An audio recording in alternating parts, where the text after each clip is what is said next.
वह इंसान जो अपने धर्म का आदर करता है और दूसरे धर्म की आस्था या दूसरे की आस्था दूसरे इंसान के धर्म की निंदा करता है या उसे अपने धर्म से छोटा धर्म समझता है, वह सबसे बड़ा नुकसान अपने धर्म का करता है।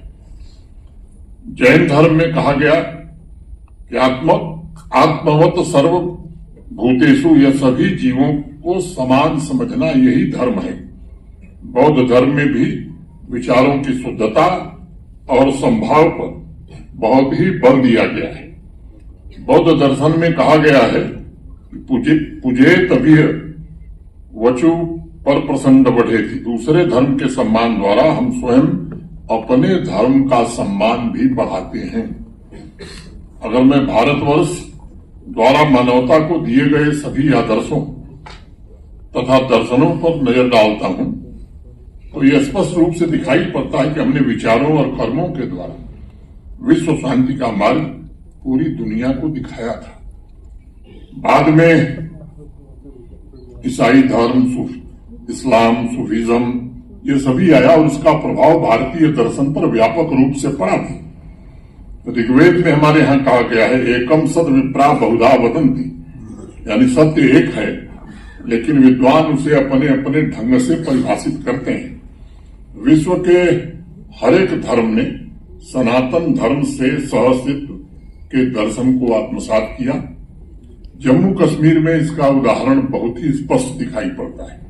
कश्मीर में इस्लाम और सूफीज्म के और जो इस बात को समझ लेता है, ऐसे जागृत योगी को सारा जगत ही शिव की किरणों का प्रस्फुरण प्रतीत होता है। कश्मीर में बहुत सहजता से उपलब्ध है। सभी धर्मों का सम्मान, सभी उपासना पद्धतियों का आदर, ये कश्मीर की बड़ी प्राचीन परंपरा है। और अभी वीसी साहिबा ने कहा, मुझे दोहराना पड़ेगा, योगिनी राजेश्वरी ने तो लिखा कि शिवचु थल थल रोजान मोजान हयोंत मुसलमान रखय छुक न पान प्रजनान सोइछय साई बस जानी जान। अर्थात शिव का निवास स्थान स्थान पर है, यहाँ वह सर्वत्र व्याप्त है। इसलिए और हिंदू और मुसलमान का भेद कभी नहीं करिए।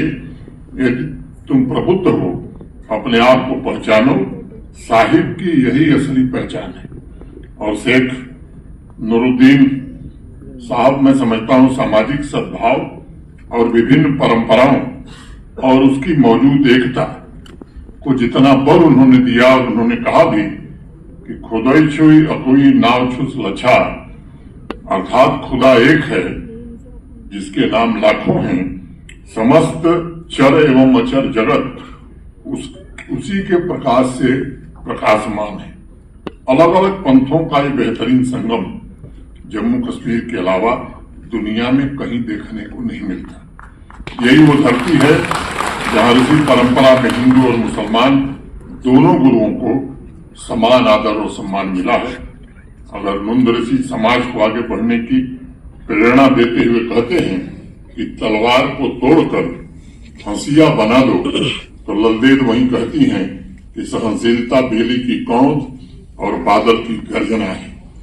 और मैं समझता हूं कि यही भारतीय जीवन दर्शन का निचोड़ भी है। ऋग्वेद में हमारे यहाँ कहा गया कि समान वो आकुति समाना हृदयानिव समानमस्त वो मनो यथाव सुसहासती, अर्थात हमारा उद्देश्य एक हो, हमारी भावनाएं सुसंगत हो और हमारे विचार ये एकत्रित हो, यानी समाज के हर एक वर्ग, हर एक धागे में तारतम्यता हो। सभी मानव समाज के कल्याण के उद्देश्य के साथ मिलकर के आगे बढ़े। के लिए ये हमारे देश का सबसे अमूल्य और अनमोल उपहार है। इसे निरंतर पोषित करना होगा ताकि मिलकर एकता के साथ हम सब आगे बढ़ सकें और पूरे समाज में खुशहाली ला सकें। गांधी जी एक बात कहते थे कि जो परिवर्तन आप देखना चाहते हैं उसे आपको स्वयं से शुरू करना होगा। तो ये इस तरह के संवाद इसको बल दे सकते हैं। स्वाभाविक रूप से ये चर्चा आगे भी बढ़ेगी। लेकिन मुझे लगता है कि जब हम अपने कर्म से इस तरह की नजीर प्रस्तुत करते हैं तो उसका प्रभाव सबसे ज्यादा पड़ता है। और कश्मीर के संदर्भ में मुझे लगता है कि एक कहानी मुझे महाभारत काल की याद आ रही है। पांडवों की मां जो कुंती थी, प्रारंभ होने वाला था तो कौरवों ने पांडवों को दुर्योधन ने 5 गांव देने से मना कर दिया। बड़े परेशान थे लोग, क्या करें, एक पड़ेगा युद्ध में। तो अर्जुन, भीम ये सब गए अपनी माता के पास और युद्ध करने के पक्ष में नहीं थे। भगवान श्री कृष्ण ने तो बाद में ज्ञान दिया ही। तो उस समय माता कुंती ने उनको कहा कि नहीं, युद्ध तो करना पड़ेगा। युद्ध हुआ, उसके परिणाम में मैं नहीं जाना चाहता हूं। विजय मिल गई पांडवों को। उसके बाद फिर कहते हैं कि विजय हो गई महाभारत में, अब चलिए हमारे साथ, अब तो राजपाट अपना है, आपको रहना है। तो कुंती मना कर दी। तो बड़े नाराज हो गए। भीम बड़े गुस्से में थे कि आपके कहने पर इतना बड़ा युद्ध लड़ा, अपने परिजनों को हम लोगों ने हताहत किया और अब आप कह रहे हैं कि मैं नहीं जाऊंगी। तो कुंती ने एक बात कही, उन्होंने कहा कि उस समय जो मैंने तुमको आदेश दिया था वो दूसरे कारण से दिया था। अन्याय के विरुद्ध संघर्ष करना ये क्षत्रिय का धर्म है, इसलिए आदेश दिया था कि जाकर के रणभूमि में युद्ध करो और विजय प्राप्त करो। लेकिन अब मेरा धर्म बदल गया है। अब मेरे जो मैंने भ्रातृ हैं, धृतराष्ट्र, जिनको आंख से नहीं दिखाई पड़ता है, युद्ध में पराजय के बाद वो जंगल जा रहे हैं, जंगल की ओर जा रहे हैं। तो मेरा धर्म यह है कि मैं चलूं उनके साथ और उनकी सेवा करूं।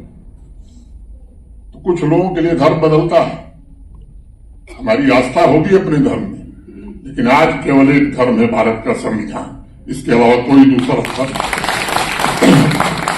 तो अनेक ऐसे लोग हैं जिनको ये बात बराबर ध्यान रखनी होगी।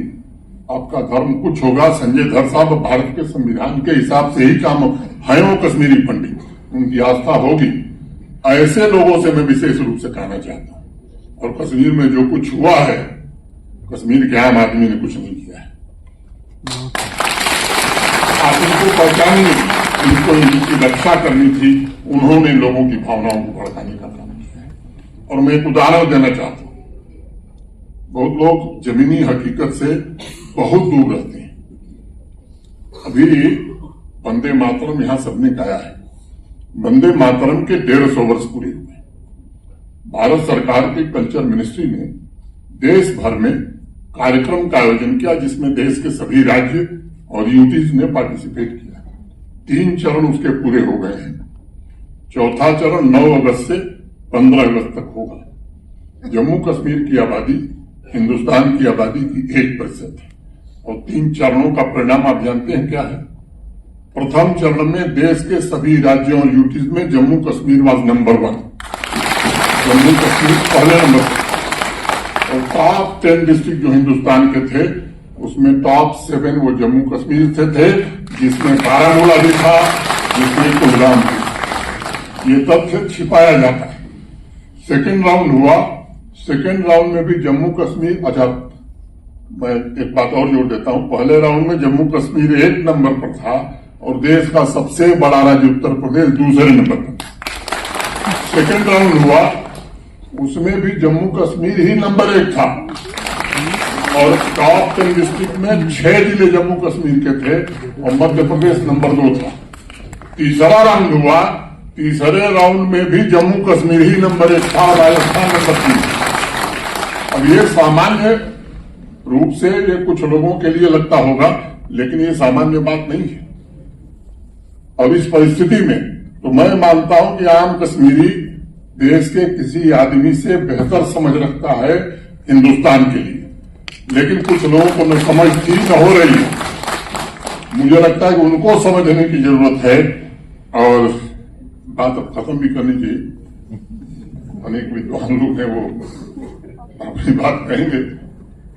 अब अपने स्वार्थ की बात मैं करता हूं कि अभियान पिछले कुछ दिनों से 11 अप्रैल से हमने शुरू किया है, वो है ड्रग के खिलाफ, नशे के खिलाफ। और जिस तरह का समर्थन जम्मू कश्मीर में खासतौर से कश्मीर के आम आदमी ने दिया है, मैं समझता हूं कि ऐसा 6 वर्षों में मैंने कोई दृश्य नहीं देखा था।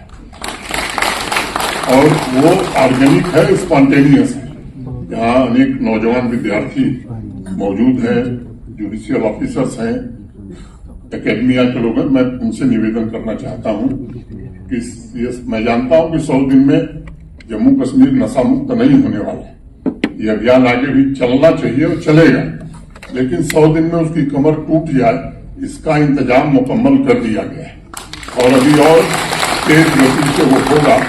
मैं आप सबसे निवेदन कर रहा हूं कि इस अभियान को अपना अभियान मानिए, क्योंकि ये समस्या किसी एक व्यक्ति की नहीं है, वो सबके दरवाजे पर कभी भी दस्तक दे सकती है।